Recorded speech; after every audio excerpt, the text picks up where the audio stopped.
अस्सलाम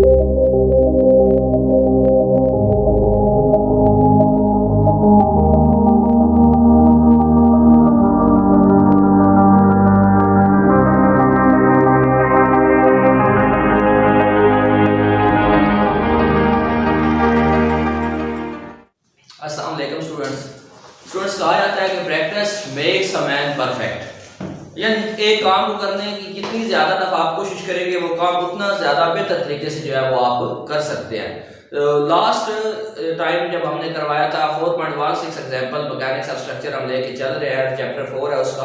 तो उसमें जो है उसको करवाने के बाद आपको बताया गया था कि 4.17 आपको एज एन असाइनमेंट जो है वो दिया गया, वो आपने खुद सॉल्व करना था। लेकिन बहुत सारे स्टूडेंट्स के जो कमेंट्स आए हैं उसके मुताबिक उनको वो क्वेश्चन उनसे सही तौर पे नहीं हो पा रहा, तो उन्होंने रिक्वेस्ट किया कि सर ये क्वेश्चन जो है 4.17 आप दोबारा करवा दें।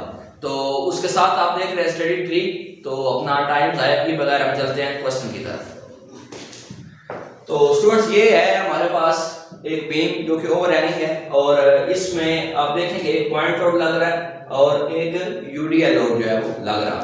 तो एक इसका ये स्पैन जो है ए से बी के दरमियान 6 फीट है, बी से सी के दरमियान 6 फीट है और सी से डी के दरमियान 4 फीट है। तो इसके सबसे पहले इसके हम क्या मालूम करते हैं, रिएक्शन मालूम करते हैं। तो रिएक्शन मालूम करने के लिए हम क्या करते हैं, किसी भी एक सपोर्ट को हम जीरो कर लेते हैं। तो मैंने क्या किया है, जो सी पॉइंट के ऊपर जो सपोर्ट है उसको हमने क्या किया, जीरो पुट कर दिया। मैंने लिखा sigma M C is equal to 0।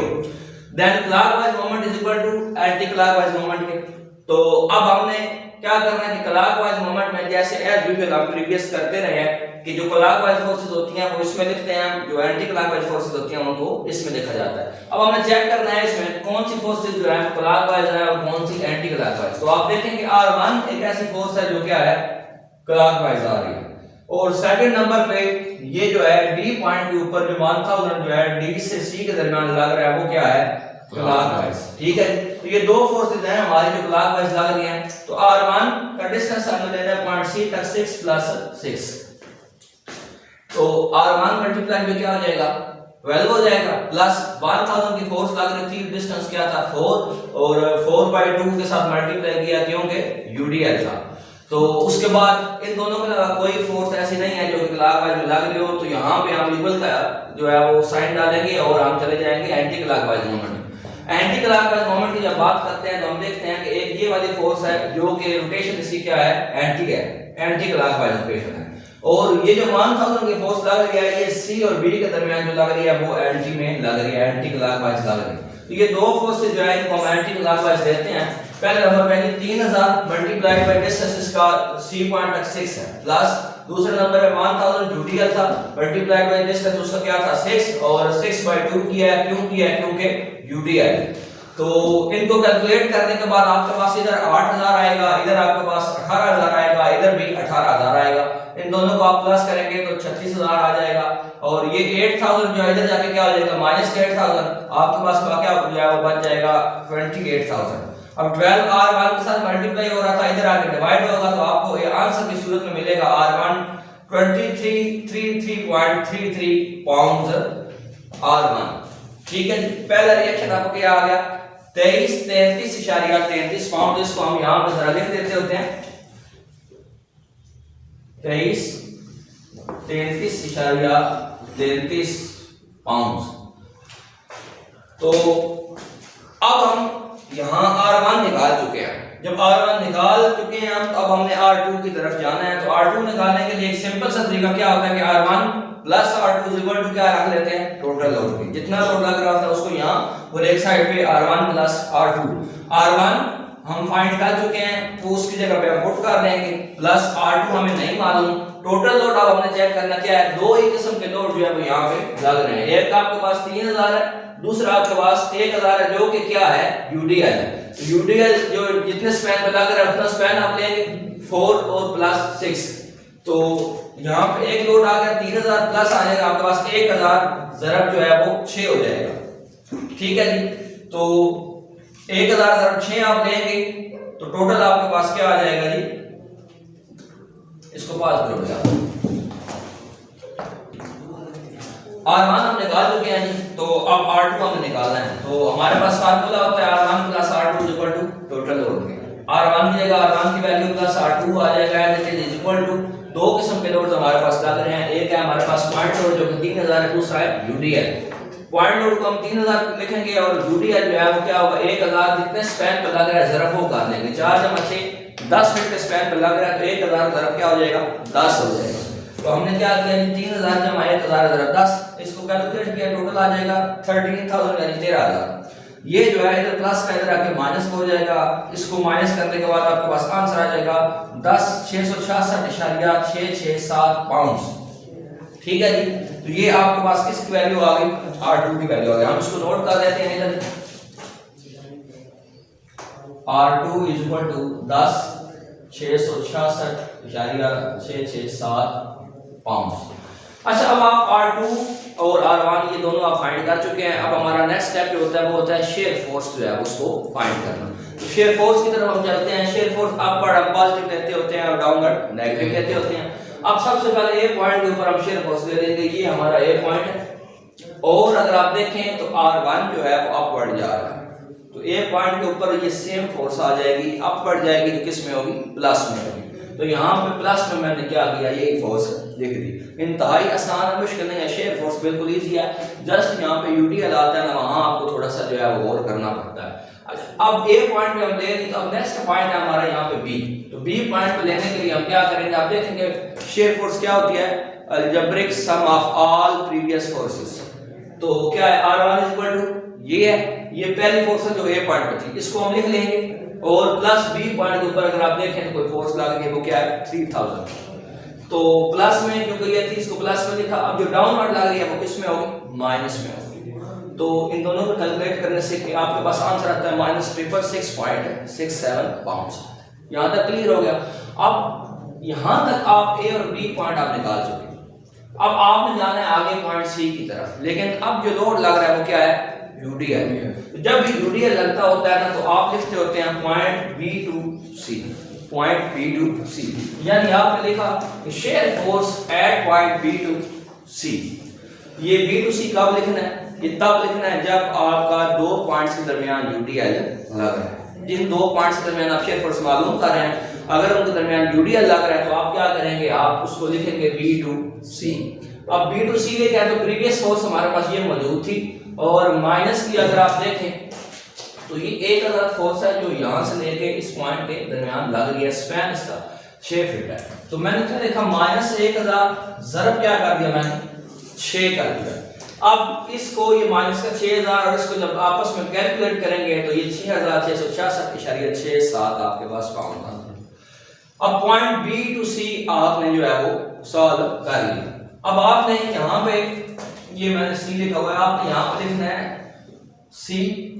हाँ चले, सी पॉइंट के ऊपर एक फोर्स लग रही है इसलिए हम उसको एक दफा कर देते हैं। अब सी पॉइंट के ऊपर देखें कि प्रीवियस फोर्स को हमने ऐड किया प्लस, अब देखें आप कि सी पॉइंट के ऊपर एक फोर्स अपवर्ड जा रही है जो कि हमने R2 निकाला था। तो प्रीवियस फोर्स हमारे पास ये थी प्लस अपना सी पॉइंट के ऊपर जो फोर्स लग रही है, इसको प्लस में क्यों लिखा, क्योंकि अपवर्ड जा रही है। तो इनको कैलकुलेट करने के बाद आपके पास प्लस का 4000 आंसर आ जाएगा। अब आप क्या करेंगे, अब चले जाएंगे पॉइंट डी के ऊपर। यहां आपको सिर्फ डी नहीं लिखना, यहां आपको लिखना है सी से डी। यहां आप क्या लिखेंगे, सी से डी।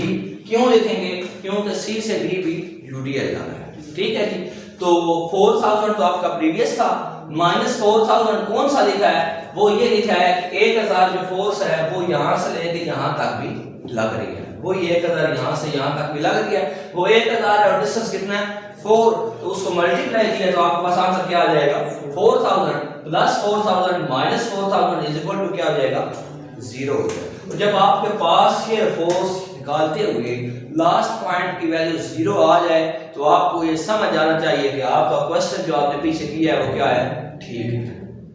बात समझ आ गई आपको? ये एक कुलिया आप कह रहे हैं, कुछ भी कह रहे हैं कि जब आपको आखिरी पॉइंट के ऊपर इसकी वैल्यू 0 मिलेगी तो आपका जो सवाल है जो पीछे आपने किया है, जो सॉल्यूशन आपने किया है वो क्या होगा, ठीक होगा।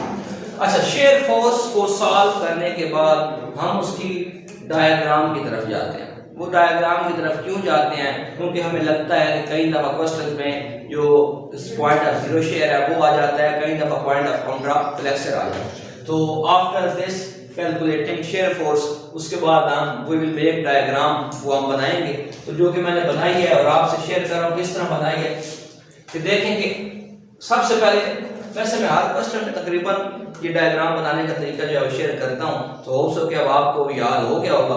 तो बेसिकली इसको बनाते कैसे हैं, बड़ा इजी है। लोगों को ये बड़ा डिफिकल्ट स्टूडेंट्स को लगता है कि ये हम कैसे बनाएंगे, यहाँ पे स्टूडेंट्स काफ़ी कंफ्यूज हो जाते हैं। तो मैं आपको फिर एक दफ़ा जो है वो आपको ये बताना चाह रहा हूँ कि आपने सिंपल क्या करना है, जितने भी पॉइंट्स होंगे ना बीम के, उनसे आपने क्या कर लेनी है, ये डॉटेड लाइनें जो है वो आपने डाउनवर्ड जो है वो आपने लगा लेनी है, जितने पॉइंट्स होंगे उसके बाद आपने क्या करना है, उस फासले के ऊपर आपने एक सीधी लाइन लगानी है जो इन सब पॉइंट्स के जो हैं उनको आपस में मिलाए।